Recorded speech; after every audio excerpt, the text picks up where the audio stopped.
Μέσα σε αυτό γράφει ότι από την αρχή νομίζω είναι η θέση του να φύγει η Ελλάδα από το ευρώ και την Ευρωπαϊκή Ένωση. Σαν πρότασή του, σε εκείνο το συγκεκριμένο άρθρο, μιλάει για την ευρασία. Αυτό δηλαδή που δημιουργεί και το αντίπαλο δέος, βλέπουμε και τις συγκρούσεις στην Ουκρανία που υπάρχουν, από την πλευρά του Πούτιν. Λέει βέβαια ότι η Ελλάδα θα μπορούσε να μπει με προϋπόθεση να διατηρήσει την εθνική της κυριαρχία κτλ. Είναι δυνατόν κάτι τέτοιο στις συγκεκριμένες συνθήκες? Αποτελεί δηλαδή το να φύγουμε από την πρώην νέα Ευρωπαϊκή Ένωση να περάσουμε στο αντίπαλο δέος? Δηλαδή κάτι αντίστοιχο του ψυχρού πολέμου αποτελεί λύση στο συγκεκριμένο, πώς να το πω, στο συγκεκριμένο περιβάλλον που ζούμε αυτή τη στιγμή? Κοίταξε να δεις. Επειδή δεν πρέπει να ομφαλοσκοπούμε, δηλαδή όλα αυτά τα οποία λέμε, έξω από την Ευρωπαϊκή Ένωση, εθνικό νόμισμα, ανεξάρτητη πολιτική, που λέμε και εμείς εξωτερική πολιτική, αυτοδυναμία στην οικονομία, όλα αυτά πρέπει να καταλάβουμε ότι πρέπει να εφαρμοστούν και στον βαθμό που μπορούν σε έναν κόσμο ο οποίος έχει τρομακτικές σχέσεις αλληλεξάρτησης. Δηλαδή λέμε ας πούμε για οικονομία, τις βάζουν μπροστά ένα εθνική και λέει εθνική οικονομία και είμαστε ικανοποιημένοι ότι άπου την κλείσαμε σε εμάς. Όταν οι σχέσεις είναι σχέσεις, βέβαια δεν είναι σχέσεις ανταλλαγών με την έννοια που πρέπει να είναι σχέσεις μάχης. Ο ένας, ο μεγάλος τρώει το μικρό, αλλά σε κάθε περίπτωση όταν έχουμε τον τρόπο που παράγουμε και που ζούμε, ο οποίος έχει ελληματικά χαρακτηριστικά και δεν είναι μόνο δικό μας αυτό προνόμιο, το έχουν όλες οι χώρες, αλλά στις δικές μας που είναι χώρες της περιφέρειας, δημιουργείται τεράστια ανισότητα και έτσι δημιουργείται το χρέος. Το χρέος δεν είναι σύμπτωμα, δεν είναι μάλλον το πρόβλημα, είναι σύμπτωμα του προβλήματος που είναι αυτή που σας είπα η παγκοσμιοποίηση. Στα πλαίσια λοιπόν αυτά, ασφαλώς, η γεωστρατηγική σχετισμή είναι πάρα πολύ σημαντικό πράγμα. Λέμε ότι πρέπει να φύγουμε από την Ευρωπαϊκή Ένωση και όλα αυτά που λέμε, η χώρα δεν είναι έτοιμη έτσι. Ούτε και ο κόσμος είναι έτοιμος. Ένα είναι αυτό. Τα γεωστρατηγικά χαρακτηριστικά πρέπει ασφαλώς να μελετηθούν. Λέγαμε, θυμάστε πέρυσι, κάποιοι έλεγαν ότι θα παίρνουμε πετρέλαιο, θα παίρνουμε λέει από το Ιράν, παράδειγμα. Το οποίο είναι εναντίον της παγκοσμιοποίησης, ή λέγανε τη Βενεζουέλα. Θα μας φέρνει, λέει ο Τσάβες, πετρέλαιο στη λεκάνη της Μεσογείου, όπως βλέπετε, αυτοί οι συσχετισμοί ανατρέπονται. Βλέπετε τι συμβαίνει στη Βενεζουέλα, βλέπετε ότι στο Ιράν για συγκεκριμένους λόγους το προσεγγίζουν οι Αμερικανοί. Μπορεί να έχουν άλλες ορπίες δυνάμεις. Αυτά αλλάζουν δηλαδή. Άρα λοιπόν είναι ρευστές οι καταστάσεις. Το να πάει λοιπόν σε αυτή την Ευρασιατική Ένωση, εάν δημιουργηθεί, γιατί ακόμα δεν έχει δημιουργηθεί αυτό το πράγμα, και αν έχει τα χαρακτηριστικά αυτά τα οποία περιγράφει ο Φωτόπουλος ότι μπορεί να έχει και ισχύσουν δυνητικά, γιατί μπορεί να ξεκινήσει έτσι και να πάει αλλιώς. Αυτά πρέπει να εκτιμηθούν. Εκείνο που είναι σίγουρο και ξεκινάμε σαν ανάλυση είναι ότι μένοντας η Ελλάδα σε αυτή την Ευρωπαϊκή Ένωση που έχει αυτά τα άκρατα νεοφιλελεύθερα χαρακτηριστικά, είναι αδύνατο να έχει την παραμικρή οικονομική μεγέθυνση και εκ των πραγμάτων, όταν είσαι αδύναμος οικονομικά ή παρείας, γιατί όπως καταλαβαίνετε, μας μιλάνε για πρωτογενή πλεόνασμα, λέει 500 εκατομμύρια, εγώ σου λέω ένα δις. Δηλαδή, αν το δημόσιο μόνο χρέος είναι 350, αφήνω το χρέος της ειδικής οικονομίας, γιατί δεν είναι δύο πράγματα, οικονομία, αλλά ακόμα και αυτό. Θέλουμε 350 χρόνια δηλαδή να ζούμε έτσι, για να εξοπλίσουμε το χρέος χωρίς να βάζουμε άλλο χρέος. Εδώ θα έχουν πεθάνει στα 10 χρόνια έτσι. Λοιπόν. Άρα λοιπόν, φεύγεις από εκεί και με συγκεκριμένο κόστος, το οποίο θα σταθμίζεις και θα πρέπει ο λαός να ξέρει ότι θα πάει να το υπομειστεί αυτό το πράγμα. Από εκεί και μετά, στο πώς και τι θα συμμαχίσεις και τις συνθήκες που θα συμμαχίσεις, εάν έχουν αυτά τα χαρακτηριστικά τα οποία περιγράφει ο Φωτόπουλος και λέει ότι μπορεί να ισχύσουν, κανείς πρέπει να τα σταθμίσει, γιατί πρέπει να ξέρουμε ότι αναγκαστικά πρέπει να έχει σχέσεις και με άλλους. Και οι διεθνείς σχέσεις, όπως έλεγε ο Βίσμαρκ, είναι σχέσεις υπέα προς ύπο. Εμείς είμαστε προφανώς ο ύπος, έτσι, όχι υπέας. Λοιπόν, άρα θέλει προσοχή. Όμως, σε κάθε περίπτωση, μία χώρα η οποία θα έχει ένα πλαίσιο οικονομικής ανάπτυξης, μεγέθυνσης μάλλον, η οποία θα έχει και τα ανάλογα χαρακτηριστικά ενότητας του λαού της, όχι διάσπαση όπως είναι τώρα κοινωνική τεράστια που υπάρχει, τότε σαφώς θα μπορεί να παίξει το ρόλο και θα μπορέσει να μπει σε όποιο συνασπισμό θεωρεί αυτή ότι γεωστρατηγικά τη συμφέρει ή μπορεί να επιβιώσει με σαφώς καλύτερους όρους. Άρα λοιπόν, έλεγε μετά την απελευθέρωση ο Άγγλος πρέσβης το 1932, έλεγε ότι η Ελλάδα ανήκει είτε στην Αγγλία είτε στη Ρωσία.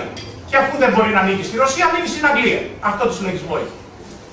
Δυστυχώς τώρα τα πράγματα έχουν γίνει πολύ πιο σύνδετα.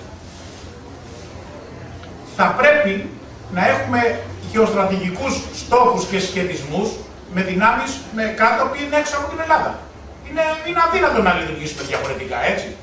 Αυτό όμως θα πρέπει να το κρίνουμε όταν και με συνθήκες έχουμε καταφέρει να κάνουμε το πρώτο βήμα προς τους στόχους που λέμε. Δηλαδή, αυτοδύναμη ανάπτυξη, όχι αυτάρκεια δεν υπάρχει, να έχουμε στοχεύσει την ανεξαρτησία στο βαθμό που μπορούμε στις εξωτερικές σχέσεις. Μιλάμε για μια κουλτούρα, τεράστιο θέμα, στην υπηρεσία του λαού. Εάν ο λαός δεν έχει την κουλτούρα αυτή που περιγράφουμε, δεν μπορεί να ανταποκριθεί σε αυτές τις συνθήκες. Άρα λοιπόν, επειδή τους γεωστρατηγικούς σχετισμούς δεν μπορούμε να τους επηρεάσουμε τους διεθνείς, απλώς να τους παρακολουθήσουμε, να τους αναλύσουμε και να επιλέξουμε μπορούμε, είναι προϋπόθεση το να έχουμε τα εργαλεία εκείνα και την εξουσία να υπάρχει ακόμα και σε κρατισμό στο βαθμό που μπορούμε να κάνουμε, ώστε εκείνοι οι οποίοι είναι εντολοδόχοι να έχουν αυτά τους στόχους και αυτά τα προτάγματα. Εάν αυτούς τους οποίους έχουμε στην ηγεσία του κράτους, από τη στιγμή που δεν έχουμε περάσει σε ένα μοντέλο το οποίο θα έχει χαρακτηριστικά άμεσης δημοκρατίας ή μια διαφορετική σύνθεση, έχουν σαν στόχο να εξυπηρετήσουν τα συμφέροντα αυτά τα οποία εξυπηρετεί η ελίτ που είναι η ίδια στην Ευρωπαϊκή Ένωση, έχει ίδια χαρακτηριστικά, οι ίδιες στις ΗΠΑ, ίδια στην Κίνα. Δηλαδή δεν μπορεί να παράξεις τώρα κάτι και να το επιβαρύνεις με δαπάνες κοινωνικού κράτους, διότι η Αμερική δεν έχει. Τις πληρώνει όπως έχει τον πλούτο. Και η Κίνα δεν έχει τίποτα. Άρα θα είναι πιο φθηνή, δεν μπορεί να παράξεις τίποτα. Θέλω λοιπόν για να κλείσω και να μην πλατιάσω ότι οι γεωστρατηγικοί συγχετισμοί αυτοί, οι οποίοι θα διαμορφωθούν και θα υπάρχουν, οι πιέσεις που θα δεχόμαστε και οι αντιστάσεις και οι δυνατότητες που θα έχουμε θα καθορίσουν το πού θα πάμε. Δεν μπορούμε να το πούμε δηλαδή τώρα. Εκείνο που είναι σίγουρο ότι δεν είμαστε μόνοι σε αυτόν τον πλανήτη. Αυτό είναι ένα σημαντικό θέμα. Έτσι. Αυτό. Δηλαδή, εάν υπάρχει τέτοιο με χαρακτηριστικά, είναι σαφώς γιατί με κάποιους πρέπει να έχουμε σχέσεις, θα έπρεπε να επιλέξουμε να έχουμε με αυτούς.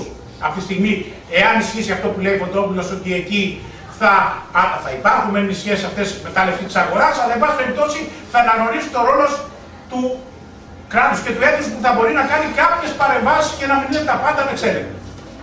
Με την συνεισφορά του, όταν μπορέσει το εγώ του να το μετουσιώσει σε εμείς, και είναι δύσκολα πράγματα αυτά, αλλά είναι τα μόνα αληθινά. Γιατί είναι τρολοκομείο, δηλαδή καταλαβαίνετε κι εσείς ότι στην πολιτική μας έχουν πείσει ότι τα προβλήματα θα μας τα λύσουν κάποιοι άλλοι. Και κάποια στιγμή μας βολεύει και αυτό. Έτσι. Για σκεφτείτε όμως, στην καθημερινότητά μας, μέσα στην οικογένειά μας, τι κάνουμε. Τα προβλήματα της οικογένειάς μας τα λύνει κάποιος άλλος. Είναι σαν να έχουμε την καθημερινότητά μας και να μην τη διαχειριζόμαστε εμείς οι ίδιοι. Αλλά κάποιοι να περιμένουν να μας τη λύσει ο γείτονας. Νομίζω ότι σε ατομικό, προσωπικό, οικογενειακό επίπεδο αυτό δεν συμβαίνει σαν λογική και σαν πρακτική. Γιατί να συμβαίνει τώρα στην πολιτική. Απλώς γιατί μας έχουν πείσει ότι πρέπει να συμβαίνει. Κοιτάξτε να δείτε. Πρέπει να ξέρουμε το εξής. Στις διεθνείς σχέσεις και στην οικονομία δεν υπάρχουν σχέσεις οικογένειας. Οι οικονομίες δεν είναι όπως οι οικογένειες. Μακάρι να ήταν έτσι, θα είχαμε τελείως διαφορετικό θέμα. Δεν υπάρχει αλληλεγγύη, υπάρχει ανταγωνισμός, δεν δουλεύει ο πατέρας για να κάνει τους άλλους. Οι οικονομίες είναι ο ένας τρώει τον άλλον. Άρα δεν υπάρχουν τις σχέσεις. Από εκεί και μετά, όπως είπα προηγουμένως, μια χώρα η οποία δεν έχει οικονομική δύναμη είναι ανίσχυρη και πολιτικά και στρατηγικά και συμμαχίες που κάνουν. Θα αναλυθεί αυτό σε συζητήσεις που θα κάνουμε θεματικά για να καταλάβετε γιατί δεν είναι τα πράγματα, δεν μπαίνουν σε έναν μαθηματικά έτσι, σε έναν αλγόριθμο που βάζεις μέσα ό,τι σου έρθει και περιμένεις να βγάλεις αποτέλεσμα. Δεν σου βγάλει τίποτα. Άμα το βγάλεις χωρίς να το έχεις αναλύσει, να ξέρεις τι βάζεις για να ικανοποιήσει να σου βγάλει αυτά που θέλει. Μπορεί η Ελλάδα να παράξει, να έχει οικονομική ισχύ σε αυτό το περιβάλλον που περιγράψαμε, μόνο με όρους εθνικο-απελευθερωτικούς. Είναι μονοπολιτικό θέμα, άκουγα το καθηγητή, τον Κοντογιώργη και άλλους που έχουν αυτή την κατηγορία, οι οποίοι θίγουν μόνο το πολιτικό. Το βλέπετε, φταίνε οι πολιτικοί. Μπορεί όπως να υπάρξει κράτος ο οποίος να έχει χαρακτηριστικά τέτοια, όπως αυτά που λέμε εμείς, δηλαδή, προσέξτε, ζούμε και παράγουμε με ένα συγκεκριμένο τρόπο, εδώ στην Ελλάδα για να το πάω έτσι. Με ένα καταμερισμό της εργασίας, της ιδιοκτησίας, τα μέσα παραγωγής, έτσι όπως το καταλαβαίνετε. Με αυτά είναι αδύνατον να παράξουμε οικονομικό πλεόνασμα. Αδύνατο. Θα έχουμε μονίμως έλλειμμα. Δεν γίνεται. Και επειδή τώρα λοιπόν μας τριμώχνουν και δεν μπορεί να έχουμε ελλείμματα με δανεισμό και να τα καλύπτουμε, τι θα γίνει? Θα υπάρχει ένα μέρος του κόσμου μειοψηφικό, ανάλογα με το επίπεδο ανάπτυξης που θα έχουμε σε αυτά τα πλαίσια, 5, 10, 15, 20% που θα γεύεται, όχι ακριβώς τα πλούτη, αλλά μια ανεκτή ζωή και οι υπόλοιποι θα υποφέρουν. Για αυτούς τους άλλους τιμή. Για να μπορέσουμε να παράξουμε πλεόνασμα, δυνητικό το λέμε στα οικονομικά, δυνητικό οικονομικό, δηλαδή μπορούμε να το παράξουμε όχι έτσι, με άλλους τρόπους. Για να παραχτούν οι άλλοι τρόποι, πρέπει να αλλάξουν τα πάντα στην οικονομία και στην κοινωνία. Δεν θα αρχίσω να περιγράψω τώρα αυτό το πράγμα, αλλά πρέπει να καταλάβετε ότι για να φύγει μια χώρα η οποία έχει μια δομή η οποία είναι, συμπληρώνει με δάνεια τον τρόπο ζωής που παράγει και καταναλώνει τα πρότυπά της, που έχει ένα με τεράστιο τομέα μη εμπορευσίμων, δηλαδή τομέα υπηρεσιών, που δεν παράγει, όταν στρέψει αυτό το πράγμα, είναι σαν να πηγαίνει στον κρεμό και να στρίψει στο τιμόνι ακριβώς, θα γίνει ένας χαμός. Θα πέσουν όλοι, θα χτυπιόνται, θα τσακώνονται. Βέβαια, αν το αφήσει, θα πέσει στον κρεμό. Αυτό πρέπει να το ξέρει. Δεν μπορεί να βαδίσει αγέροχος και να σφυρίζει, να πηγαίνει στη σχολική εκδρομή και να πέσει στον κρεμό. Αν το έχει αντιληφθεί λοιπόν και ξέρει τι θα κάνει, πρέπει να στραφεί σε αυτή τη στροφή. Θα γίνουν τεράστιες μεταβολές στον τρόπο που παράγουμε, που καταναλώνουμε. Θα αλλάξουν τα πρότυπα δηλαδή για να μπορέσουμε να παράξουμε οικονομικό πλεόνασμα. Έτσι μπορούμε. Με άλλη διάταξη. Αλλά για να γίνει αυτό, η απελευθέρωση δεν μπορεί να είναι μόνο αυτό που λένε εθνική. Γιατί η εθνική απελευθέρωση είχαμε και όλες οι χώρες της περιέργειας της Αφρικής. Λοιπόν, κινήματα τα οποία ηγήθηκαν τότε, αν δείτε τον προοδευτικό ύφος και τις προτάσεις που είχαν, αλλά ποιος θα ακολουθούσε παραπέρα. Με αποτέλεσμα να είναι πιο φτωχοί από ό,τι ήταν πριν.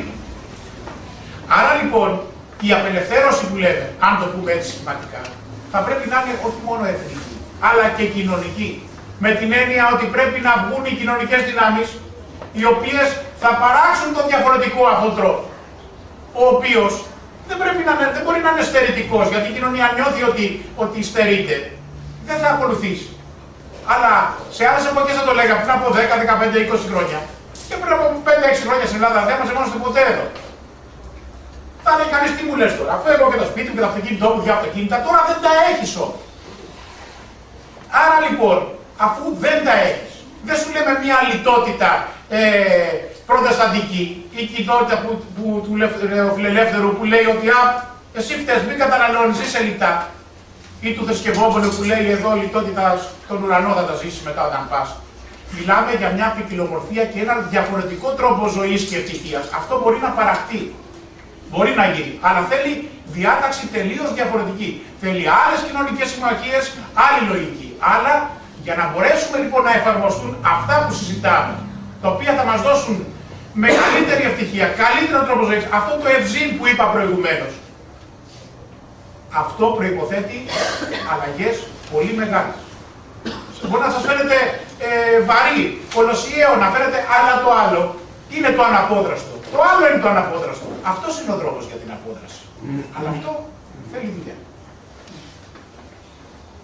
Αλλά τι είναι εκείνο που κρατάει τον κόσμο που είναι 1,5 εκατομμύριο άνεργοι, ναι. Δεν είναι το επίσημο στοιχείο. Ένας άνθρωπος που παρασυντηρεί 2 άτομα και 3, δηλαδή στην ουσία 4,5 εκατομμύρια, 5 στην Ελλάδα είναι άνεργοι. Είναι εξαθλειωμένοι. Είναι εξαντλωμένη του Βίκτορα Ουγκό. Τι είναι εκείνο, ποια είναι η τροχοπέδη που δεν μπορεί αυτός ο κόσμος να βγει έξω, να διαδηλώσει, να κάνει. Ενώ βλέπεις σε κάτι υποανάπτυκτες χώρες, π.χ. Αίγυπτο, με το τσακ με ένα σπιρτήρα, γίνεται γάμος παντού. Εδώ πέρα γιατί? Μήπως ξέρουν δηλαδή ότι εμείς μας έχουν κάνει πειραματόζωο γιατί ξέρουν ότι δεν μπορούμε να αντιδράσουμε ποτέ? Είναι η φύση του Έλληνα, στο DNA, το ότι δεν μπορεί να διαμαρτυρηθεί, ότι θα είναι σκλάβος μια ζωή. Τι είναι εκείνο τελικά, ας πούμε? Ενώ έχουμε το πρόβλημα και δεν βγαίνουμε έξω. Να το διαδηλώσουμε, να το εκδηλώσουμε. Λοιπόν, και στο φινάλε εμείς είμαστε αυτοί. Όπως έλεγε ο κύριος για τον διαχειριστή της οικογένειας. Πολύ ωραία. Στην οικογένειά σου. Σαν αντίληψη και λογική, εγώ το είπα. Έτσι δεν είναι αυτό που είπε. Όχι, πολύ καλό. Να είμαι στην οικογένεια, ο καθένας κάνει το κουμάδι και διαχειρίζεται τα του οίκου. Στην ουσία όμως, οι διαχειριστές αυτοί που είναι του κράτους, είμαστε εμείς. Εμείς τους επιλέξαμε πάντα. Άσχετα μας εξαπάτησαν.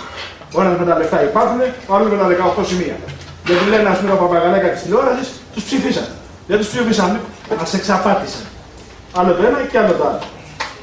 Τελικά, εμείς ο λαός είμαστε ο κυρίαρχος, σε εισαγωγικά. Γιατί, όπως είναι μια εταιρεία που θέλει, ζητάει κάποιον διευθυντή, π.χ. έναν εργάτη, κάνει κάποιο ίντερνετ.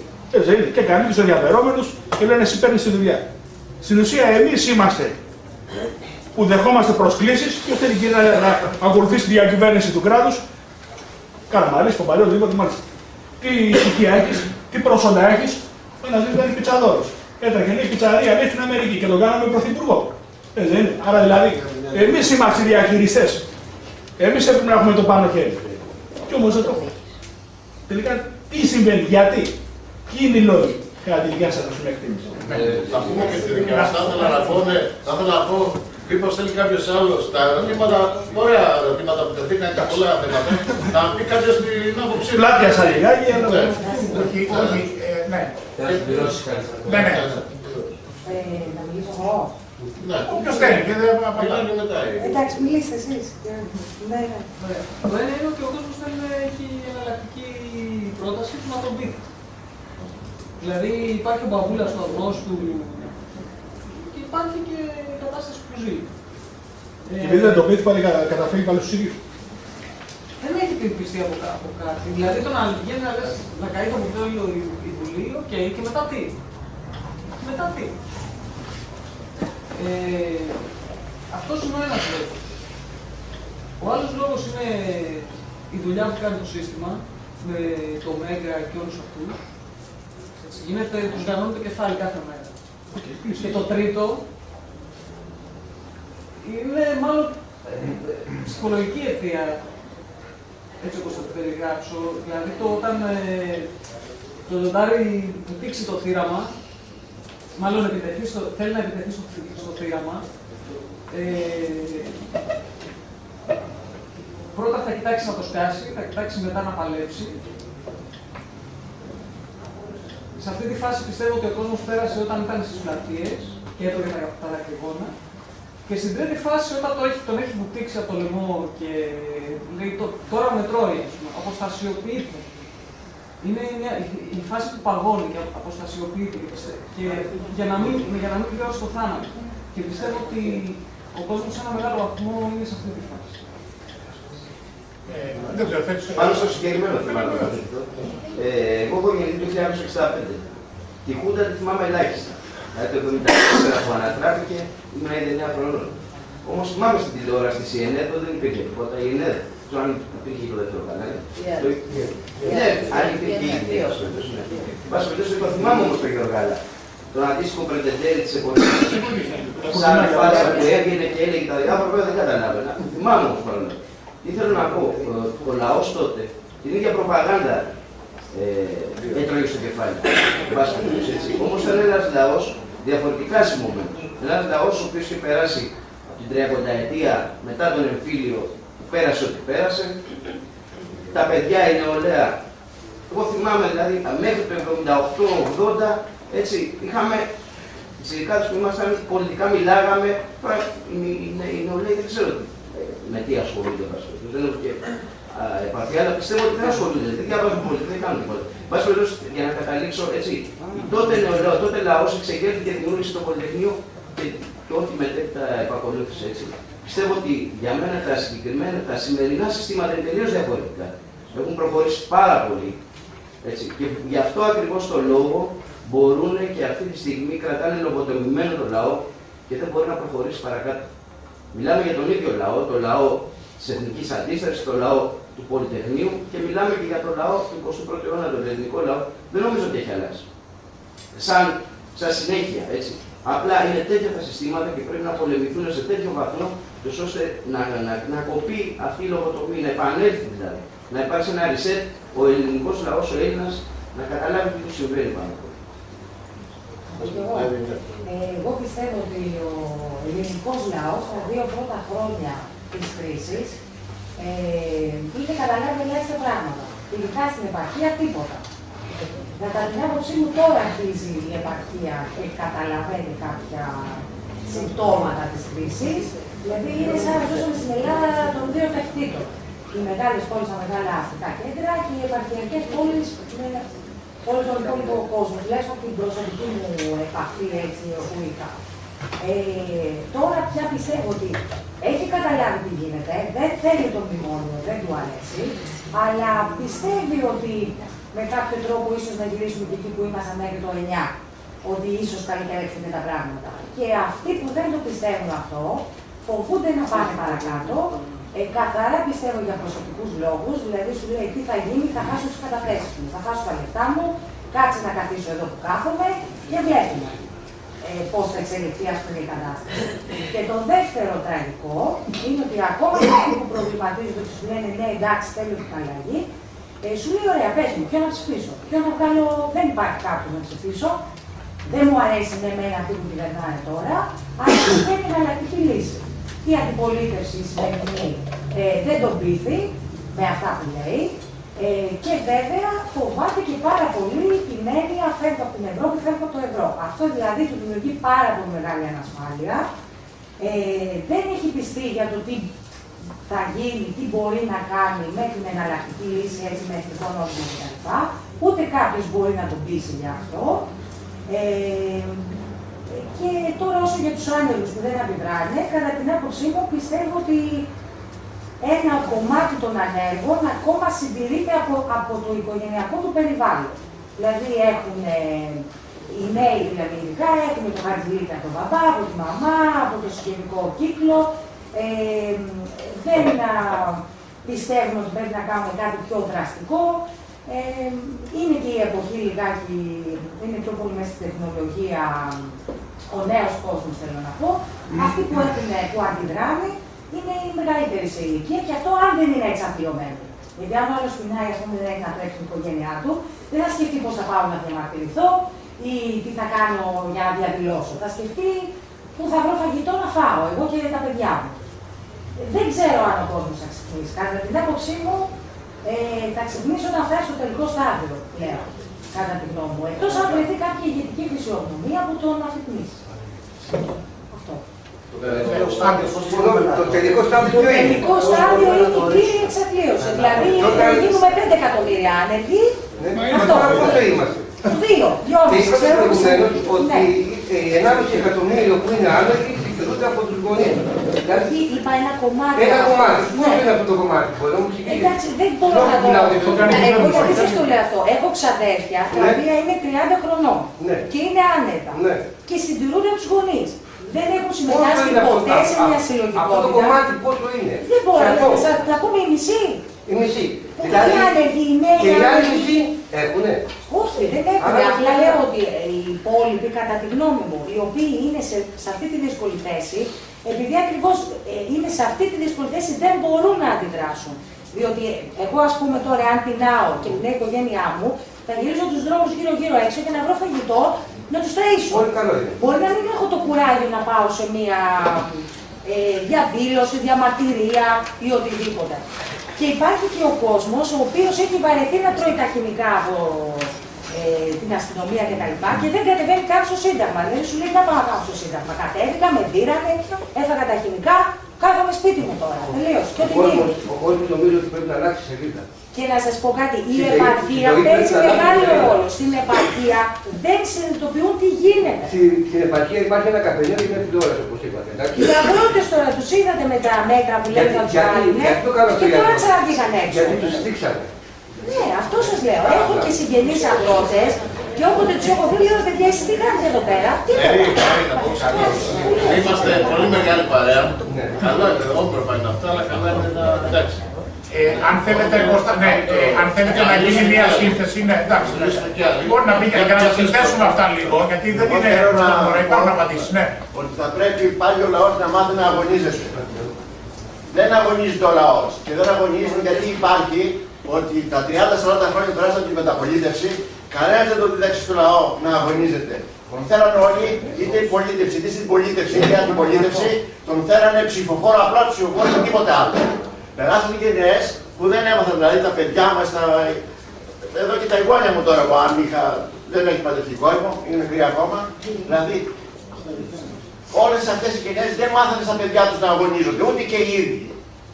Θα πρέπει πλέον, δηλαδή, 2 φορές ο λαός που βγήκε έξω, που φοβήθηκε το σύστημα, το Μάιο και του 12 Φλεβάρι το 2012, τον χτυπήσανε, τον ματώσανε και ούτε η αντιπολίτευση, υποτίθεται η αριστερή αντιπολίτευση, η αριστερά, δεν έμαθε στον λαό να αγωνίζεται, τον ήθελαν πάλι καθυλωμένο μέσα. Αυτό πλέον έρχεται σε εμάς, μπαίνει σε εμάς πλέον να μάθουμε το λαό να αγωνίζεται πάλι, να αγωνίζεται έξω. Να ξέρει ότι θα ρίξει υδρότα, θα ματώσει, αλλά θα πρέπει να δώσει τον αγώνα. Σε αυτό το στάδιο είμαστε. Και εκεί πρέπει να κάνουμε. Αυτό και εγώ κάτι πάνω σε αυτό στον κόσμο που λέμε.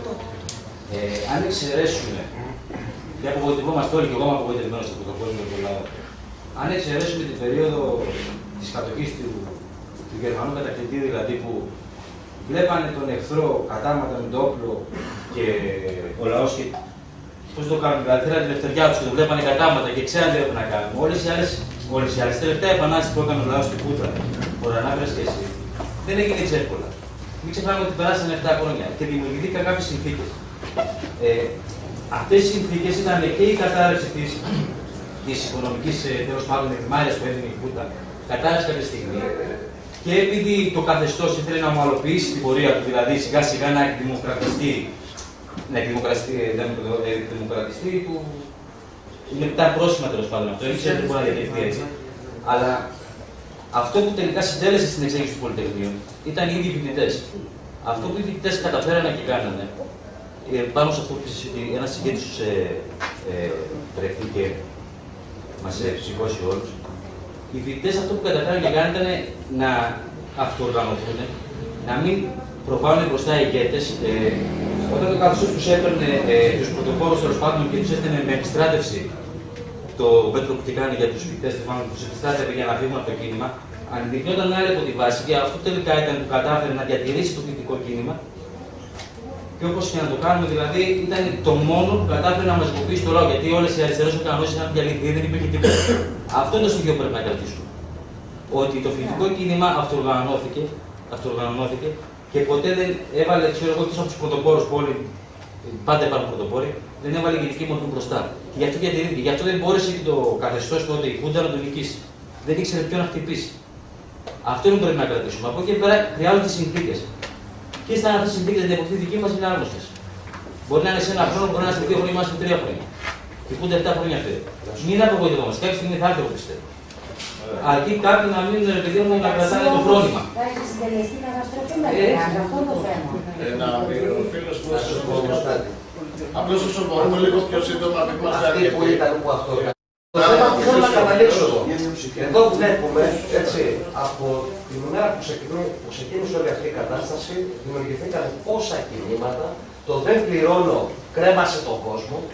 Έτσι, πηγαίνουν και δεν πληρώνουν τα διόδια και τους ανθρώπους τώρα τους κυνηγάνε να τους πάρουν τα σπίτια από τις μηνύσεις που έχουν φάει.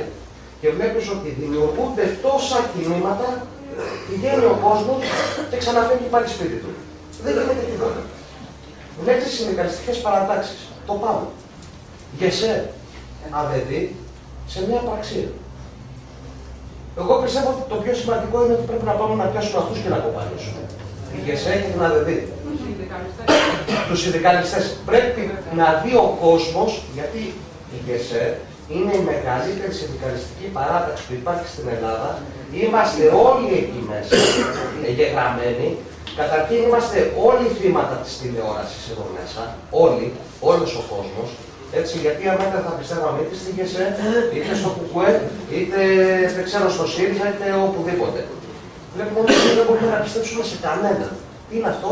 Το αποτέλεσμα της τηλεόρασης. Έτσι δεν είναι? Είναι το αποτέλεσμα, δεν μπορούμε να πιστέψουμε σε κανένα. Σε κανένα. Σε ποιον να πιστέψουμε. Και ενώ υπάρχει η ΓΕΣΕ που μας εκπροσωπεί όλους, νομικά και νόμιμα, και καθόμαστε εμείς να κάνουμε αυτοδιαχείριση και αυτοοργάνωση. Που αυτοί έχουν τα νομικά πλαίσια που μπορούν να παραλύσουν τις κυβερνήσεις. Και να ξαναγίνει η αυτοοργάνωση των συνδικαλιστικών και των σωματείων. Τα έχουν χρησιμοποιήσει. Ορίστε. Τα έχουν χρησιμοποιήσει ποτέ. Πάντα εναντίον τα χρησιμοποιούν. Τι πάντα γιατί όλοι. Κοίταξε, σίγουρα όμως στις δεκαετίες του 80, του 90, γίνανε κάποιες διεκδικήσεις γιατί υπήρχαν κάποιοι σοβαροί ανθρώποι μέσα. Από εκεί και πέρα, επειδή η εκτελεστική εξουσία γνώριζε την αρχή να συμβεί, γνώριζε πάρα πολύ καλά. Γι' αυτό έσπασε το άσχημο στα πανεπιστήμια. Έτσι. Γι' αυτό άρχισε να βάζει ανθρώπους σε κομβικά σημεία. Η τηλεόραση είναι πληρωμένη εξ ολοκλήρου. Βλέπετε ο ΣΥΡΙΖΑ κάνει πρόταση μορφής και κατεβαίνουν μόνο 2.000 άνθρωποι. Που κανονικά έπρεπε να έχει γίνει ο κακός χαμός εκείνη την ημέρα. Είμαστε όλοι θύματα της τηλεόρασης. Οι κινήσεις δεν είναι το να πάω να κάτσω έξω από ένα σπίτι εντός που κόβουν τη ΔΕΗ. Να του κάνω τι? Άκουγα σε διάφορους φίλους που συζητούσαν, λέγανε τόσο το ρεύμα θα ξεσηκωθεί ο κόσμος. 350.000 σπίτια ήταν χωρίς ρεύμα. Το οποίο αυτό άμα το κάνει με ένα πολλαπλασιασμό, μιλάμε για 1 εκατομμύριο ανθρώποι, και σαν ζώα. Σαν ζώα μέναμε στο σκοτάδι. 100.000 ακίνητα βγαίνουν σε πληστηριασμό αυτόν τον καιρό. Σαν ζώα. Σαν ζώα όλοι τους. Πότε θα έρθει η επανάσταση? Ποτέ. Ποτέ δεν θα έρθει. Και όσα κινήματα και να γίνουν, ό,τι και να κάνουμε, μόνο ένας τρόπος μπορεί να γίνει. Τα αιρετά πρόσωπα που υπάρχουν σε κομβικές θέσεις, η άποψή μου είναι αυτή, και αυτό το λέω, γιατί με το φίλο τον Αλέξη, με την εποχή των αγανακτισμένων, δουλεύω κι εγώ και ακόμη δουλεύω, δόξα τω Θεώ. Ήμουν εκεί πέρα, την έκανα από τη δουλειά και πήγαινα. Πολεμούσαμε, τρώγαμε ξύλο, πάγαμε τα δακρυγόνα και πιστεύω και πολλοί άλλοι άνθρωποι εδώ μέσα. Και μετά διαλύθηκε όμως. Πήγε ο παλμός, θυμάμαι, τρώγαμε τα δακρυγόνα και έπεσε η κριτική λύρα. Και πάγαμε τα παλαμάκια μας και σηκωνόταν τρίχα. Είχαμε το παλμό. Και καταφέραμε να μας διαλύσουν πάλι. Και έβλεπες στο ΠΑΜΕ, η μεγαλύτερη συνδικαλιστική και πιο οργανωμένη παράταξη που υπάρχει αυτή τη στιγμή στην Ελλάδα, που τρέχει από πόρτα σε πόρτα, πραγματικά τρέχει, ανεξάρτητα του τι συμφέροντα εξυπηρετούν. Εντάξει, δεν πούμε τέτοιο, έτσι. Ανεξάρτητα τι συμφέροντα εξυπηρετούν, τους βλέπεις πάλι είναι κολλημένοι στο 5 και 6 και 7%. Αυτό το λέω ότι πάλι δεν ξέρω τι συμφέροντα εξυπηρετεί το ΚΚΕ. Αλλά σίγουρα είναι ανθρώποι οι οποίοι έχουν πάει και τρέχουν και αγωνίζονται για κάποια υπέρ των εργατών και οτιδήποτε άλλο. Έτσι. Και βλέπεις μένει στο 5 και 6%. Ήταν οι μόνοι που τον έκαναν από το 97. Εγώ θυμάμαι τον πατέρα μου, ήμουν 15-16 χρονών και μου έλεγε θα δεις κάποτε θα δουλεύεις για 5.000 δραχμές το μήνα. Και του έλεγα εγώ τώρα, τι είναι αυτά που μου λες εδώ, ο κόσμος πάει μπροστά. Και να που επαληθεύεται. Δεν τα έλεγε το ΚΚΕ, τα έλεγε. Εμείς... Να το πεις τα φίλε, να μην είναι, εντάξει, γιατί θέλω να μιλήσω και άλλοι. Δεν μπορούμε να καταλήξουμε όμως. Εντάξει, και αυτό είμαστε, εδώ μας να Θέλουμε άλλο γιατί θέλω να συνθέσω κάτι. Αλλά δεν θέλει άλλος για να... Μια κουβέντα μόνο, Γιώργο, δεν θα πω τίποτα άλλο. Από τις τοποθετήσεις που ακούσαμε εδώ πέρα, αισθάνομαι ότι δεν έχουμε καταλάβει αυτό που εμείς εδώ δημιουργήσαμε. Και με ποιο σκοπό το δημιουργήσαμε. Δεν είμαστε εμείς εδώ για να δώσουμε τη λύση ή μια πρόταση μέσα στο υπάρχον πλαίσιο. Μέσα στο υπάρχον πλαίσιο θα τρώμε αόρατες παλιάρες από τα αόρατο χέρι. Αυτή είναι η αγορά. Δεν είναι θέμα πολιτικών. Ας έρθει ο πιο προοδευτικός άνθρωπος εντός των παρόντων τυχών της οικονομίας, δεν θα μπορέσουμε να αναπνεύσουμε. Γι' αυτό η κίνηση λέγεται ορθολογική ανασυγκρότηση, για να αλλάξουμε το σκεπτικό. τις σχέσεις και τον καταμερισμό εργασίας και όλα αυτά τα οποία περιέγραψε ο Γιώργος πριν. Δεν είναι θέμα πολιτικών. Και ο κόσμος δεν οργανώνεται γιατί δεν ξέρει από πού τις τρώει. Δεν τον βλέπει τον εχθρό, το είπε ο Δημήτρης.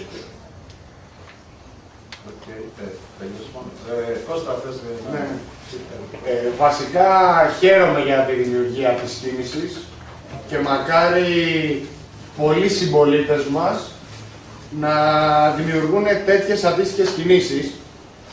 Βασικά διαφωνώ με μερικούς από εσάς. Ο χρόνος σίγουρα είναι περιορισμένος και θα προσπαθήσω να είμαι σύντομος. Απαντώ μόνο κάτι στην κοπέλα της οποίας το όνομα δεν γνωρίζω, ότι συνήθως μετά τα τελευταία στάδια πεθαίνουμε. Ανάσταση είχε μόνο Λάζαρος και εγώ προσωπικά έχω και πολλές αμφιβολίες περί αυτού. Τα τελικά στάδια είναι τελικά. Τελειώνει το θέμα. Χαίρεται και τέλος. Το θέμα είναι ότι πρέπει να σηκώνουμε ανάστημα πριν του τελικού σταδίου. Συνήθως τελικά στάδια μετά τον καρκίνο είναι... δεν υπάρχει άλλο. Τέλος. Αυτό που θέλω να πω είναι με απλά λόγια, γιατί το πρόβλημα για μένα είναι πολυσύνθετο και πολυμεταβλητό. Το πρόβλημά μας είναι ένα. Είναι ένα πολύ σημαντικό και νομίζω ότι κανένας μας δεν το έχει αντιληφθεί και λέγεται ατομικότητα. Αυτό είναι το πρόβλημα που πρέπει να λύσει ο καθένας ξεχωριστά. Πιστεύω ότι η πλειονότητα του λαού μας δεν αντιμετωπίζει πρόβλημα, γιατί δεν γνωρίζει τι είναι πραγματικό πρόβλημα. Μία μειοψηφία αντιμετωπίζει σοβαρά προβλήματα, τα οποία αφορούν την υγεία, τη σύντηση, τη στέγαση.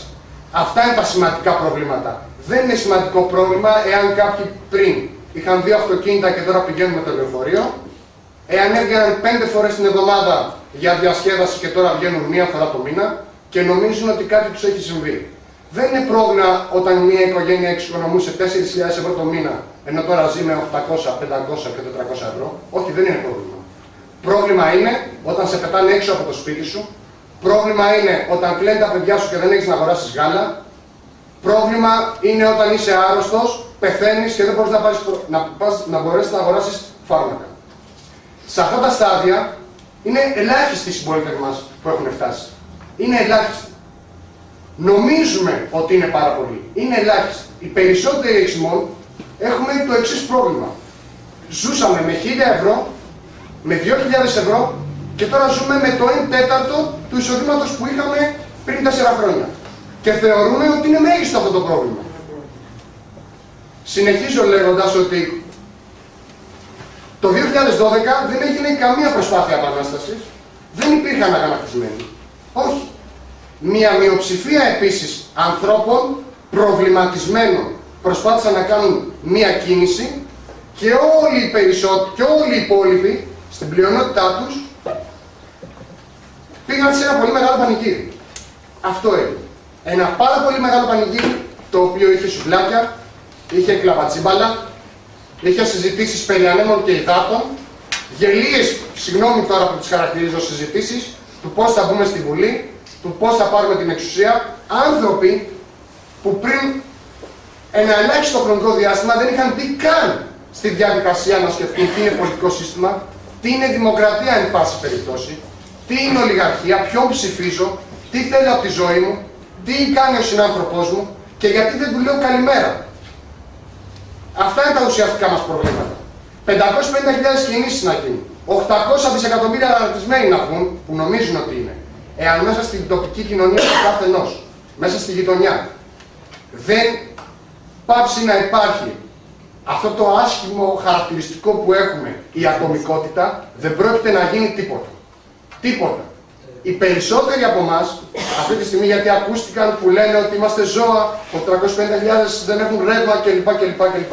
Υπάρχει το εξής εσφαλμένο κατά μένα συναίσθημα, χαρακτηριστικό, όπως θέλουμε μπορούμε να το προσδιορίσουμε. Αυτό που λέμε αξιοπρέπεια. Ο κάθε ένας από εμάς αντιμετωπίζει ένα πρόβλημα, όσο σοβαρό και αν είναι, γιατί το πρόβλημα του ενός δεν έχει την ίδια βαρύτητα σε οποιονδήποτε άλλο. Ο καθένας θεωρεί ότι το δικό του πρόβλημα είναι το σημαντικότερο. Δεν έχει σημασία. Το πρόβλημα όμως είναι ότι δεν έχει τη δυνατότητα να το μοιραστεί με τον συνάνθρωπό του, γιατί υπάρχει η ατομικότητα. Νομίζει ότι είναι αξιοπρεπής όταν κρύβει το πρόβλημα στην γειτονιά του, για να μην κρυθεί, για να μην σχολιαστεί. Αυτή τη στιγμή λοιπόν υπάρχουν άνθρωποι που δεν έχουν ρεύμα, που δεν έχουν γάλα και δεν το λένε στη γειτονιά τους. Είναι μόνοι τους και θα συνεχίσουν να είναι μόνοι τους. Από την άλλη πλευρά, οι κουλτούρες των κοινωνιών δεν αλλάζουν από τη μία στιγμή στην άλλη. Και επίσης, δεν πιστεύω ότι η νεολαία, η καθεαυτή νεολαία αντέδρασε ποτέ και έκανε επαναστατικές κινήσεις. Όχι. Ούτε οι ηλικιωμένοι κάνουν επαναστατικές κινήσεις, ούτε οι νεαροί. Οι μέσες ηλικίες είναι αυτές που κάνουν τις κινήσεις. Αυτό έχει αποδείξει η ιστορία. Ακόμα και στο Πολυτεχνείο, είναι σφάλμα να πιστεύουμε ότι σηκώθηκαν φοιτητές των 19 και των 18 και των 20 ετών και κάνανε επαναστάσεις και ρίξαν τη Χούντα. Όχι. Ένα άλλο πολύ σημαντικό πρόβλημα για να κλείσω, γιατί δεν θέλω να μονολογώ και να αναβάνω τον χρόνο σας, είναι ότι έχουμε μάθει στην ανάθεση. Που επίσης και αυτό είναι παρεμφερές χαρακτηριστικό και παράλληλο με την ατομικότητα. Γιατί αν δεν σκεφτόμαστε την πάρτη μας, δεν θα αναθέσουμε σε κανένα κάτι. Σκεφτόμαστε λοιπόν την πάρτη μας, είμαστε ατομιστές, δεν θέλουμε να εμπλακούμε και επειδή περνούμε εμείς καλά ατομικά, ο διπλανός μας όχι, θα αναθέσουμε σε έναν άλλον το πρόβλημα που θα λύσει τον διπλανό μας. Και αν πιστεύουμε ότι πρέπει κάποιος ηγέτης να γεννηθεί για να μας καθοδηγήσει, πάλι λάθος είμαστε. Το πρόβλημα μας είναι κοινωνικό. Καθαρά κοινωνικό. Εάν εμείς οι ίδιοι δεν πάρουμε απόφαση ότι κανείς δεν θα μας σώσει, ακόμα και ηγέτες που μπορεί να υποσχεθούν και ακόμα και αν γεννηθούν ηγέτες μέσα από τέτοιου είδους κινήσεις, ούτε και αυτούς θα πρέπει να τους εμπιστευτούμε.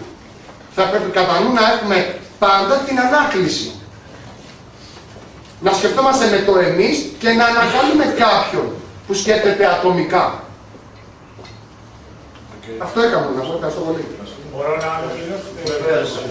Να είμαστε πολύ σύντομοι, να πω κάτι. Εντάξει, ωραίος είναι και άλλος, απλώς η σημερινή μας συνάντηση είχε σκοπό απλώς να σας ενημερώσει για την ύπαρξη της ομάδας.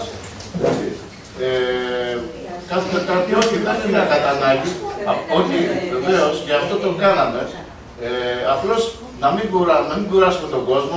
Είπε ο Γιώργος να αρχίσει, κάθε Τετάρτη βρισκόμαστε εδώ. Είναι ανοιχτός ο χώρος, μπορεί να δοκόσαστε. Θα γίνουν, όπως είπε, και θεματικές κουβέντες. Να μην γίνεται έτσι άναρχη κουβέντα, θα τα βάσουμε όλα στο τραπέζι. Θα γίνουν και θεματικές,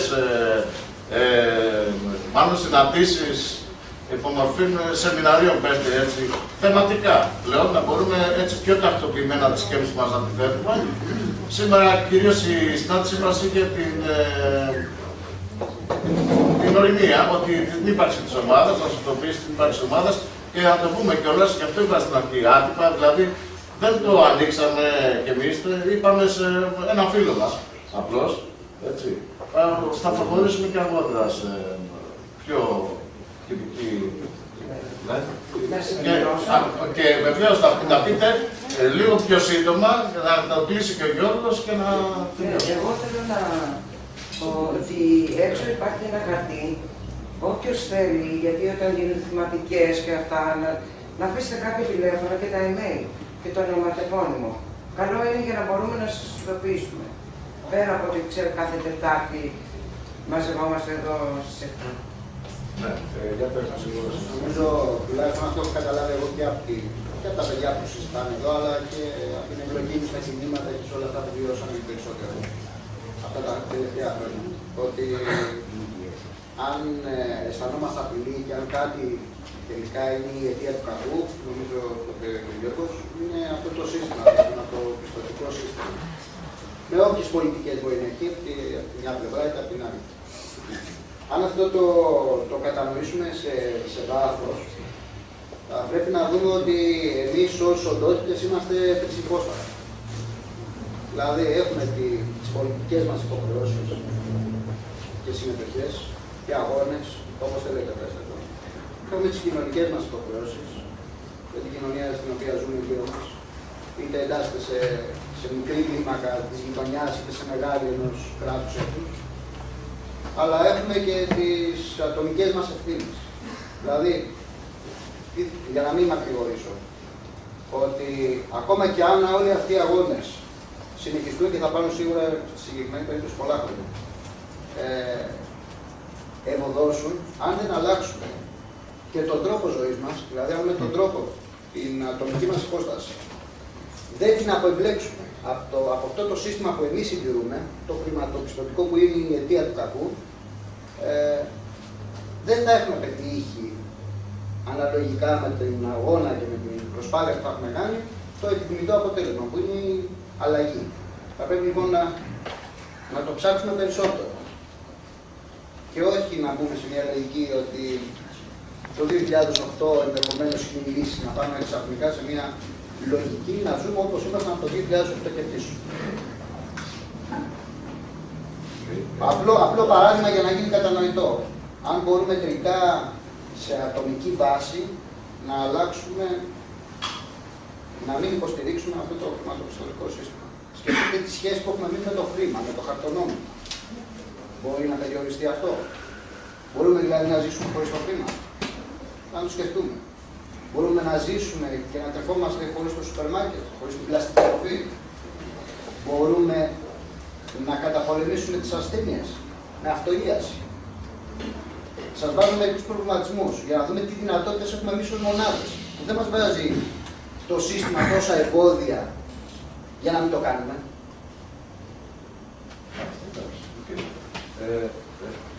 Δεν θα πείτε κάτι, γιατί μην μιλάτε εκεί. Καταρχήν να το πιέσουμε.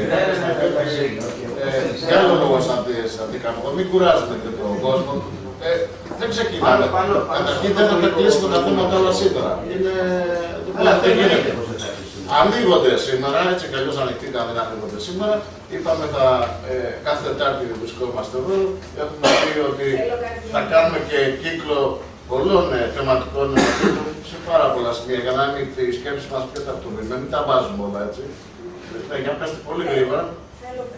Για να πει και κάτι ο Γιώργος και να το κάνει πλήναμε. Θέλω κάτι γενικό να πω. Φαντάζομαι ότι όλοι όσοι είμαστε εδώ είμαστε επειδή έχουμε έναν ιδιαίτερο προβληματισμό, έχουμε μια αγωνία για το τι γίνεται, έχουμε δει όλες αυτές τις διαψεύσεις από τους αγώνες που έχουμε κάνει και εμείς ή που δεν έχουμε κάνει, που δεν κάνουν οι υπόλοιποι, που υπαναχωρούν κτλ. Αυτό το οποίο παρά τους προβληματισμούς και παρά το ότι δεν θα γίνει τίποτα που είπε και κάποιος εδώ, αλλά για να είναι εδώ φαντάζομαι ότι κάτι θέλει να γίνει. Πιστεύω ότι δεν έχουμε την πολυτέλεια να μείνουμε στο σπίτι μας. Και γι' αυτό ξεκινήσαμε, εμείς όσοι ξεκινήσαμε αυτό εδώ. Και όχι μόνο εμείς να λέμε. Και όχι μόνο εμείς βέβαια, πάρα πολλοί κόσμος και παντού. Και αυτός είναι ο λόγος για τον οποίο βρισκόμαστε εδώ και θα βρούμε τον τρόπο. Πάντα υπάρχει τρόπος και ποτέ δεν έχει ξεκινήσει κάτι από πλειοψηφίες. Μάλλον από μειοψηφίες έχουν ξεκινήσει καταστάσεις θετικές και αντίστασης. Οκ, ευχαριστούμε. Να πει, νομίζω, εντάξει, ας το κλείσω ο Γιώργος τώρα για να κλείσουμε τα μορφή. Ναι, δεν θέλουμε να στερήσουμε την άποψη κανενός και τη συζήτηση και χαίρομαι που υπάρχει διάθεση να γίνει συζήτηση. Διαισθάνομαι όμως ότι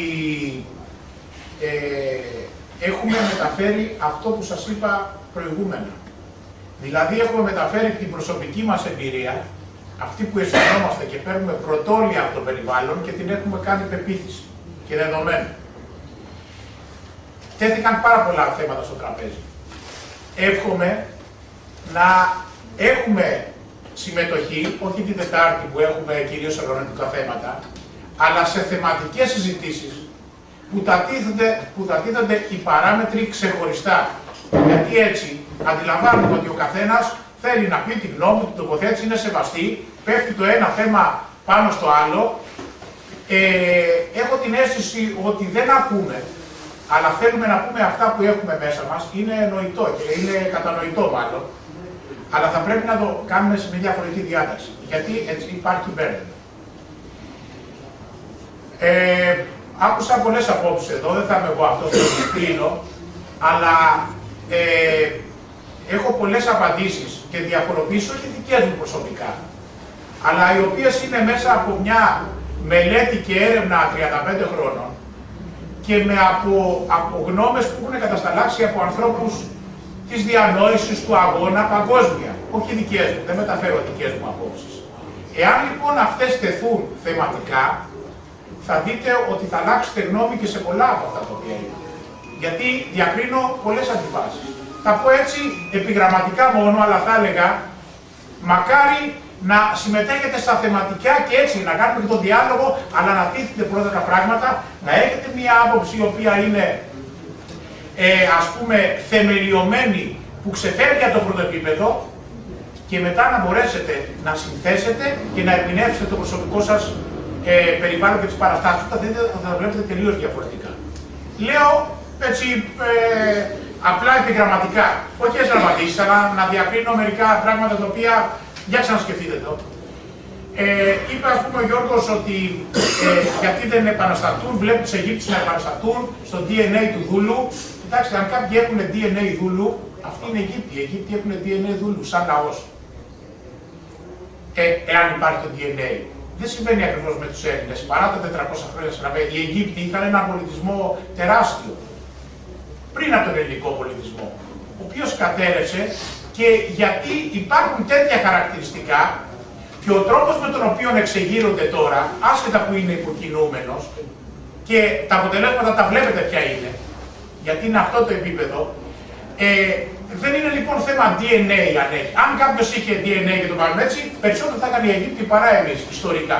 Άρα λοιπόν δεν είναι θέμα DNA. Από εκεί και μετά, λέμε γιατί ο κόσμος δεν αντιδρά. Προσέξτε. Ο κόσμος που είναι στην απόλυτη φτωχοποίηση δεν αντιδρά. Τις επαναστάσεις, αν το πω έτσι, τις κάνα πάντα οι μισοχορτάτοι, όχι οι πεινασμένοι. Οι πεινασμένοι τρέχουνε άναρχα και πιάνονται από ένα ψίχουλο. Ως προς την κοινωνία στην οποία απορούμε γιατί δεν αντιδρά, όσον αφορά την ελληνική κοινωνία και όλες τις κοινωνίες οι οποίες ανήκουν στην περιφέρεια της ανάπτυξης αυτής της ευρωπαϊκής ή του δυτικού κόσμου και δεν αντιδρούν, μη σας φαίνεται καθόλου περίεργο. Δεν αντιδρούν. Μπορώ να σας διαβάσω συγκεκριμένα κείμενα τα οποία έχουν γραφτεί από τον Μεσοπόλεμο, διανοητών σοβαρών πολιτικών επιστημόνων, όπως του Λάσκη, ας πούμε, οι οποίοι θα δείτε, σας αποτυπώνουν ένα κείμενο, το οποίο θα λέτε, μα αυτό μας ερμηνεύει την πραγματικότητα. Όταν υπάρχουν συνθήκες οικονομικής ανισορροπίας, τεράστιες ανισότητες, αντιλαμβάνεστε ότι μια μειοψηφία έχει τεράστια πολιτική ισχύ. Αυτή λοιπόν η μειοψηφία μπορεί και εξαγοράζει, όχι απλώς εξαγοράζει συνειδήσεις σου δίνει λεφτά, ελέγχει την εκπαίδευση, τα μέσα ενημέρωσης, αυτά που σου βάζει στο μυαλό σου, διαμορφώνει τέτοιους χαρακτήρες μέσα εκεί, που δεν μπορείς, έχει αποσυντονίσει τελείως. Εξαγοράζει το πνευματικό σύστημα, εξαγοράζει τις εργασιακές σχέσεις, είναι λίγοι και μπορούν και μαζί τους συνεννοούνται. Βλέπετε, οι τεράστιες πολυεθνικές μπορούν να τρώγονται μεταξύ τους, να καταπίνει μία την άλλη, αλλά αυτό δεν αναιρεί τον καπιταλισμό. Αυτοί είναι λίγοι και συνεννοούνται, έχουν μετά τα μέσα, τα οικονομικά και ανθίσταται και κρατάνε. Ο ταλέπορος ο εξαθλιωμένος τώρα με το εισόδημα, και δεν συμφωνώ με αυτό που υπόθηκε ότι θέλει 400 ευρώ για να ζήσει και ότι εν πάση περιπτώσει δεν είναι το πρόβλημα τα 1-2 αυτοκίνητα. Δεν είναι έτσι. Όταν κάποιος πέσει από ένα επίπεδο ζωής των 2.000 στα 800.000 και 800 ευρώ, υπόκειται σε σοκ τεράστιο. Δεν έχει τη δύναμη να αντισταθεί. Εκείνος που έχει τα χρήματα μπορεί να περιμένει και να κάνει απεργία που δεν κάνει. Ο καπιταλιστής κάνει απεργίες επενδυτικές.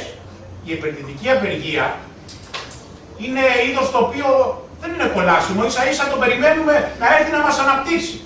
Ενώ όταν κάνει ο άλλος απεργία γιατί έπεσε από τα 2.000 στο 1 και το κόστος ζωής τους είναι 3.000, το πραγματικό κόστος, τότε είναι μεμπτό και καταγγέλνουμε τον συνδικαλιστή και είπε ο προηγούμενος, ναι, ξέρουμε ακριβώς τι υπερέσαν οι συνδικαλιστές, όπως όλη η ελληνική κοινωνία. Ενώ είπες και σωστά ότι δεν είναι να του κόψουμε το ρεύμα, να του ενώσουμε το ρεύμα ή να του δώσουμε αυτό το πράγμα και να το κάνει το ρεύμα σε ένα σπίτι που δεν έχει να φάει μέσα. Σίγουρα. Ενώ είπε ότι να μην Δηλαδή, το κάνουμε σε βαθμό της αλληλεγγύης, αλλά δεν είναι το πρόβλημα. Εκεί είπε σωστά, είναι αυτό. Και παράλληλα πηγαίνει στην αντίβαση και λέει: λύση είναι να τους πλακώσουν. Και μετά λέει ότι δεν πρόκειται να γίνει επανάσταση ποτέ. Καταρχήν σε επαναστατικές συνθήκες δεν υπάρχουν. Αν δεν επανάσταση δεν ξέρει πότε μπορεί να γίνει. Αν ήταν και αρχαίοι γη του που περιγράψαμε, θα είχαν μείνει εκεί. Στην εποχή των Φαραώ. Επαναστάσεις με τα χαρακτηριστικά των επαναστάσεων έχουν γίνει μέσα στην πορεία της ανθρωπότητας πολλές. Εδώ δεν υπάρχουν χαρακτηριστικά όπως επανάστασης. Λέμε γιατί δεν βγαίνει ο κόσμος. Ο κόσμος είναι έτσι δομημένος και είναι άλλης. Πρέπει να κάνουμε ειδική θεματική αυτό για να καταλάβετε που θα έλεγα πρέπει να ξεκινήσουμε από εκεί.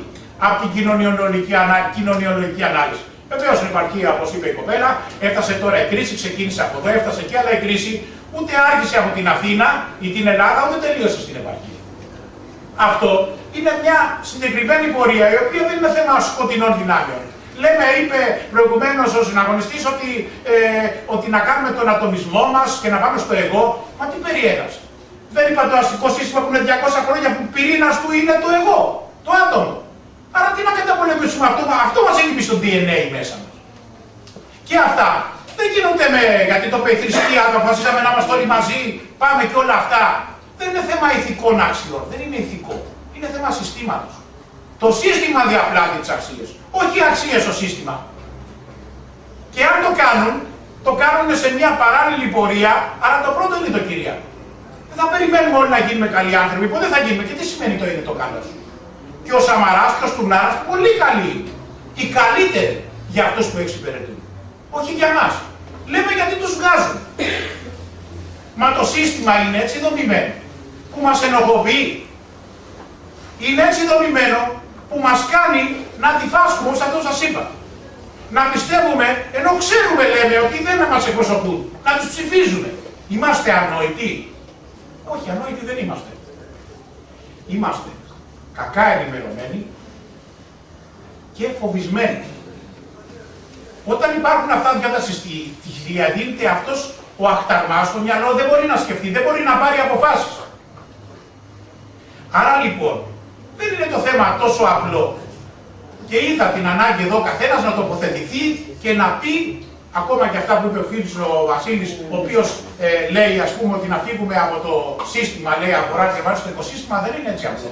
Το σύστημα και το οικοσύστημα είναι σε μια αθανασιακή σχέση, είναι μαζί και τα δύο, όπως ο Άγιος Αθανάσιος, ο κύριος επίσκοπος που ήταν Αλεξανδρίας, που έλεγε ότι είναι άλλο ο Θεός και άλλο ο Υιός, πατέρας ο Υιός, αλλά είναι και μαζί. Δηλαδή είναι και ξεχωριστά, είναι και μαζί. Λοιπόν, αυτά δεν φεύγεις έτσι. Ποιο οικοσύστημα να πας. Δεν υπάρχει οικοσύστημα μέσα στο σύστημα αυτό που υπήρχε. Δεν είναι μια διαφορετική χώρα να πας. Όλα αυτά είναι στη φυλακή αυτή που σας περιέγραψα. Δεν πάει κανείς μόνο θεματικά με οικολογικές προεσεγγίσεις ή ακόμα και εθνικιστικές με την έννοια να κινηθούμε μια ελληνική σημαία και να τρέχουμε.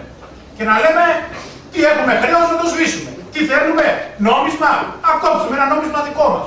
Δεν είναι έτσι απλά παιδιά τα πράγματα. Δεν κόβεις την οικονομία ένα νόμισμα. Λέω άλλος έχουμε πρόβλημα ρευστότητας σοβαρά. Αυτό είναι το πρόβλημά μας της ρευστότητας. Κάποιος είπε το χρηματοπιστωτικό σύστημα. Όχι, τι είπα εγώ. Όχι εγώ το είπα, να δούμε το αντεπιχείρημα. Το ότι έχει γίνει το χρηματοπιστωτικό σύστημα τεράστιο και πριν στο δεύτερο παγκόσμιο πόλεμο και στην περίοδο του κρατισμού ήταν. Δεν είναι πάλι το πρόβλημα, είναι το σύμπτωμα. Το πρόβλημα είναι αυτό που σας είπα. Οι ελεύθερες αυτορυθμιζόμενες αγορές. Όταν σπάνε τα φράγματα, γίνονται αυτές οι σωρεύσεις, οι τεράστιες. Μαζί με την τεχνολογία που το επιτρέπει, με τον καταπαιδισμό της εργασίας που είναι, όλα αυτά δημιουργούν τις τεράστιες συγκεντρώσεις που έχει το χρηματοπιστωτικό σύστημα. Αλλά αυτό είναι το σύμπτωμα, όχι το πρόβλημα. Λοιπόν, άρα λοιπόν τα πράγματα είναι πιο σύνθετα. Πρέπει να τα βάλουμε ξεχωριστά. Να τα βάλουμε ξεχωριστά, να τα αναλύουμε, να τα κατανοούμε και μετά να τα ξαναβάλουμε μαζί. Γιατί αν τα βάζουμε μαζί όπως το θέλετε εδώ πέρα, δεν πρόκειται να έχει κανένα νόημα. Και κάποια από αυτά πρέπει να τα απορρίψουμε, δεν μπορούμε να τα βάλουμε όλα. Πρέπει να καταλάβουμε ότι στο καινούριο πρότυπο, το παραγωγικό και το καταναλωτικό. Γιατί είπαμε εδώ προηγουμένως, κάποιος είπε ότι μα ο κόσμος αποφασίζει, εμείς τους βγάζουμε. Σοβαρά. Είναι αυτό που λένε ότι ο καταναλωτής έχει την κυριαρχία. Ο καταναλωτής έχει την κυριαρχία. Ο παραγωγός έχει την κυριαρχία. Αυτός παίρνει τον πλούτο. Του κάνει και θέλει Ό,τι θέλει αυτός. Γιατί αν ο καταναλωτής και την κυριαρχία, όπως σας είπα, δεν θα ήθελε το σούπερ μάρκετ να είναι γεμάτο με τροφές και σκύλους, γεμάτο και απ' έξω να πεινάνε οι άλλοι. Θέλει αυτό ο καταναλωτής, είναι θέμα ηθικής. Ο καταναλωτής είναι έρμεο αυτό που διαμορφώνεται. Είναι ο θρίαμβος του παραγωγού. Και στην παραγωγή δεν συμμετέχουμε εμείς με σχέσεις ισοτιμίας. Γιατί δεν υπάρχουν πουθενά σχέσεις οικονομικής ισοτιμίας με την έννοια να μην υπάρχουν τεράστιες διαφορές. Όταν δεν υπάρχουν τεράστιες διαφορές, ούτε δημοκρατία μπορεί να γίνει, ούτε αποφάσεις μπορεί να γίνουν, ούτε απόθεμα δύναμης οικονομικής, ηθικής, πνευματικής μπορεί να είναι για να ενδυναμωθείς οικονομικά και να αντέξει μέσα από τις συνθήκες. Σε έχει φάει ο λάχανο ο άλλος που την έχει. Άρα λοιπόν τα πράγματα δεν είναι τόσο απλά. Χαίρομαι που τα θέτετε. Θα ήθελα, εάν σας ενδιαφέρει και εσάς, όταν τα βάζουμε ξεχωριστά, εκεί να τα αναλύσουμε, εκεί να κάνουμε ερωτήσεις, εκεί να βάλουμε τη γνώση που έχει σωρευτεί, γιατί το καινούριο, που πρέπει να πάμε σε κάτι καινούριο, είναι βασικό αυτό. Εκεί υπάρχει διαχωριστική γραμμή. Θεραπεύουμε το σύστημα αυτό ή το αλλάζουμε. Φυσικά δεν αλλάζει την άλλη στιγμή. Ούτε θα έρθει εξ επιφυτήσεως. Με κάποια υλικά που θα πάρουμε και από παλιά υλικά θα γίνει. Όμως υπάρχει μια διαφορά. Θέλουμε να το αλλάξουμε ή θέλουμε να το συντηρήσουμε. Εκεί χωρίζονται οι γραμμές μας. Όποιος πιστεύει ότι θέλει να το συντηρήσει, τότε ανήκει σε μια άλλη λογική η οποία μπορεί να λειτουργήσει υπέρ αυτού που σας είπα, της πλειοψηφίας. Όποιος θέλει να το αλλάξει, που είναι η μόνη ελπίδα για την πλειοψηφία, πάμε σε μια άλλη λογική. Από εκεί και μετά, και λέω και κλείνω, για τα κοινωνιολογικά χαρακτηριστικά που θα έλεγα τα πρώτα που πρέπει να ξεκινήσουμε να κάνουμε, είναι, σας είπα, το σύστημα αυτό του καταμερισμού της εργασίας και της παραγωγής, που είναι γάλα αυγά Τουρκίας, γάλα από την Γερμανία, μακαρόνια από την Κίνα, ξέρω εγώ, ό,τι προταστείτε δηλαδή, γυρίζουν στον πλανήτη 100 φορές για να έρθει ένα αυγό. Σπατάλη πόρων, βενζίνες, χαμός. Πέρα από το χρηματιστοτικό. Υπάρχει λόγος να γίνεται όλο αυτό το πράγμα. Για ποιο λόγο? Για αυτούς υπάρχει. Λοιπόν, από εκεί και μετά, πρέπει να καταλάβουμε όμως ότι αυτό το σύστημα της παραγωγής και της κατανάλωσης, που παράγει αυτό που λέμε στα οικονομικά, το οποίο δεν τίθεται βέβαια από αυτούς που βγαίνουν στα κανάλια, διότι είναι εκτός τόπου και χρόνου, αλλά δεν είναι κακό. Αυτοί ερμηνεύουν αυτό που θέλουν. Αυτό που λέμε κρίση υποκατανάλωσης είναι ένας όρος ο οποίος δεν έχει τεθεί στην οικονομική συζήτηση και τον περνάμε. Υποκατανάλωση δεν σημαίνει ότι δεν καταναλώνουμε, είναι άλλο πράγμα, αλλά δεν θα πάω στα τεχνικά θέματα. Τεχνικά. Απλώς θα είναι πιο μεγάλη ανάλυση. Δεν θα μιλήσουμε ποτέ για τεχνικά θέματα εδώ πέρα. Λοιπόν, άρα λοιπόν αυτός ο τρόπος της παραγωγής έχει κάνει και τον άνθρωπο νομάδα να τρέχει να πάει να δουλέψει στη Γερμανία, στη Σαχάρα, στη Βόρεια Πόλο και να πηγαίνει από εκεί πέρα. Το έχει δημιουργήσει αυτή την κουλτούρα. Δεν χωράει για όλους. Το σύστημα αυτό έχει κάνει, ας πούμε, σας λέω με τον καταμερισμό αυτό, ένα 20% να είναι πρότυπο της κοινωνίας, δηλαδή πρότυπο επιτυχίας, οικονομικής πάντα επιτυχίας. Και από εκεί και μετά υπάρχει ένα άλλο, ξέρω εγώ, 20 το οποίο έχει εκπαιδευτεί, δεν λένε, είναι με τα δακτορικά, με τα πτυχία, ναι, αυτοί έχουν στην παραγωγή αυτή. Προσέξτε, δεν είναι τόσο απλό. Δεν θα προσαρμόσουμε τον τρόπο μας στα πτυχία που έχουμε. Γιατί ο άλλος να κάνουμε, αν το κάνεις αυτό, θα αναπαράξεις το σύντομο σύστημα και το ίδιο πρόβλημα. Πρέπει να προσαρμόσεις αυτούς σε άλλη λογική. Αυτά είναι πολύ σοβαρά θέματα. Άρα λοιπόν, ένα 20% είναι στο σύστημα, σας λέω έτσι. Ένα άλλο 20% 30% μορφωμένων, εκπαιδευμένων, γιατί δεν είμαστε στους δουλοπάρικους του, ούτε ακόμα στους εργάτες του 19ου αιώνα. Θέλει να πει εκεί, στο 20, μα δεν χωράει. Βγαίνουν 5, ξαναβάζει άλλους 5, εκεί και μένει 20. Άλλον του δίνει 500 ευρώ να το στείλει, αντί να του δίνει επίδομα ανεργίας, του στέλνει 5 μήνες με σύμβαση. Μπάζει, βγάζει, δηλαδή μοιράζει ψίχουλα στους υπόλοιπους για να μην εξεγερθούν. Υπάρχουν και άλλοι μέσα αυτή την τρέλα που λέει, ενώ το λέμε 1000 φορές, δεν είναι θέμα πολιτικό σύστημα. Βάζει τον Άδωνη και γελάμε. Κοροϊδεύουμε, δεν κοροϊδεύουμε. Εάν σας το κάνει, είναι χαζί που το βάζουμε. Ασχολείσαι με τον Άδωνη και το βρίζεις και το κάνεις. Μας είπε ότι είναι η γενέθλιο, λέει, είναι γεννιέσαι ο άθλος, ο κόκκος. Σοβαρολογεί και αυτό είναι το ορισμός του ρατσισμού. Ας διαβάσουμε τον Πολαφάρ, το δικαίωμα στην τεμπελιά. Δικαίωμα έχουμε στην τεμπελιά. Με ποια έννοια εννοεί? Τι λες βρε ηλίθιε που γεννιέμαι για να κάνω τον άθλο? Αυτός ο περιέγραψε που βγάλε, που μια μηχανή δουλεύανε 100 και μετά δουλεύανε 10, γιατί να μην κάθομαι τις άλλες ώρες και να ενδυναμωθώ και να αναζητήσω αυτά που κάνουμε, που έχουμε την πολυτέλεια να κάνουμε τώρα. Μα πεινάς, τι να ζητήσεις, αυτά που συζητάμε τώρα, θα σου πετάξουν κάτι και θα τρέξεις να φας. Είναι λογικό. Και θα πλακώνεις και τον άλλο κιόλας. Είδατε στο πράκτικερ τι έγινε εδώ πέρα. Τι έγινε. Ο άλλος λέει τον κατηγόρησε ότι κάτι πήγε, ότι ήταν αυτό που πήγε να πάει και ποιος τον έπιασε. Ο σεκιουριτάς, ο πιο ταλέπορος, έπιασε ο ένας τον άλλον. Και τον πήγαμε και τον απολύσαμε και αυτοκτόνησε μια εταιρεία που πάει να κλείσει και τι κάνει, κλείνει ο καπιταλισμός. Θα πάει άλλο, θα φάει πιο μεγάλο. Δηλαδή έπιασε ο ρακέρδιτος το πιο ρακέρδιτο. Αυτοί πώς θα ενωθούν μέσα. Άρα λοιπόν, μέσα, όταν λειτουργούμε λοιπόν σε ένα τέτοιο σύστημα, δεν είναι θεμαξιακό άθελος που σας είπα. Εάν πάρουν ένα σοβαρό άνθρωπο, σοβαρό φανήματο, που δεν πήγε, άρα και να πήγε και να λέει αυτά τα πράγματα, θα λέει είναι το πρόβλημα. Ή αν έβαλε έναν ο οποίος είχε την καλή πρόθεση ή την καλή διάθεση. Να πάρουν, λέει, αυτόν που ήταν επιτυχημένος εκεί είναι καλός άνθρωπος και να πάει εκεί είναι θέμα καλού ανθρώπου. Εδώ όπως αναλύσαμε, το σύστημα δεν δουλεύει πλέον με ανθρώπους. Ούτε είναι θέμα ηθικής, ούτε είναι θέμα ατομικών ικανοτήτων του καθενός. Ούτε μπορεί να γίνει λαϊκός καπιταλισμός με την έννοια, ας πούμε, ότι να διασπαρούν, ξέρω εγώ, οι μετοχές στο λαό της επιχείρησης. Αν παράγεις έτσι, πάλι με τους ίδιους όρους πηγαίνεις. Δεν φεύγεις από το κέρδος. Θέλω να σας πω όλες οι προτάσεις αυτές, όλα τα θέματα. Εάν δείτε ότι τα βάλουμε ξεχωριστά, θα δείτε ότι θα αρχίσει να έρχεσαι διαφορετικά. Θα γίνονται θεματικές άλλη μέρα. Θα σας ανακοινώνουμε, αν θέλετε, μέσα από το διαδίκτυο κτλ. Με ενημερώσεις και να έρχεται και να συμμετάσχετε. Είναι πλούτος αυτό το πράγμα. Αυτό είναι πλούτος, όχι η λογική του κέρδους που είναι της επιχειρηματικότητας. Και αν θα έρθετε και αυτό, πέρα από τις παρουσιάσεις που κάνουμε εμείς εδώ, θα μας δώσει τη δυνατότητα να φέρουμε και άλλους ανθρώπους, γιατί εγώ σας κάνουμε άσχημα τώρα, γιατί δεν κάνω τον κόκορα εγώ, είναι πολύ έτσι. Θα φέρουμε και άλλους εδώ, αλλά άμα φέρω κάποιον και είναι 5 άτομα τώρα, αν όμως δει έναν κόσμο και έρθουν 20-30 άτομα, θα κάνουν κολοτούμπες. Λοιπόν, για να έρθουν. Να γίνουν, γιατί αν τους αφήσεις μόνος τους αυτούς. Έχω μιλήσει με όλους αυτούς, υποτίθεται με όλους. Με αρκετούς από τους χώρους βέβαια τους αντιμνημονιακούς. Και με τους, ας πούμε, οικονομολόγους του ΣΥΡΙΖΑ και με έξω από εκεί και με πολιτιολόγους και με σταματολόγους κτλ.